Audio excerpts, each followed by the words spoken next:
ଆପଣଙ୍କ ଲାପଟପ୍ କିମ୍ବା କମ୍ପ୍ୟୁଟରରେ ଯଦି ଟାସ୍କ ବାରରେ ସର୍ଚ୍ଚ ବକ୍ସ ନାହିଁ ତ କେବଳ ଏ ଭିଡ଼ିଓଟି ଆପଣଙ୍କ ପାଇଁ।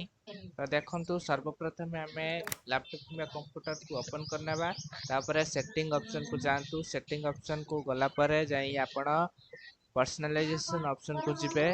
ତ ସେଟିଂ ଅପସନ୍କୁ ଯାଇପାରିବେ, ନଚେତ୍ ଡେସ୍କଟପ୍ରେ ରାଇଟ୍ କ୍ଲିକ୍ କରନ୍ତୁ, ତାପରେ ପର୍ସନାଲାଇଜେସନ୍କୁ କ୍ଲିକ୍ କରନ୍ତୁ, ତାପରେ ସ୍କୋର କରନ୍ତୁ। ତାପରେ ଦେଖନ୍ତୁ, ଏଠି ସ୍କୋର କଲା ପରେ ଟାସ୍କ ବାର୍ ଅଛି, ତାର ଉପରେ କ୍ଲିକ୍ କରନ୍ତୁ। ତାପରେ ଏଠି ଦେଖନ୍ତୁ ସର୍ଚ୍ଚ ଅଛି, ତା ରାଇଟ୍ ସାଇଡ୍ରେ ଦେଖନ୍ତୁ ହାଇଡ୍ ଅଛି, ମାନେ ସର୍ଚ୍ଚ ବକ୍ସ ଟାସ୍କ ବାର୍ରେ ହାଇଡ୍ ଅଛି।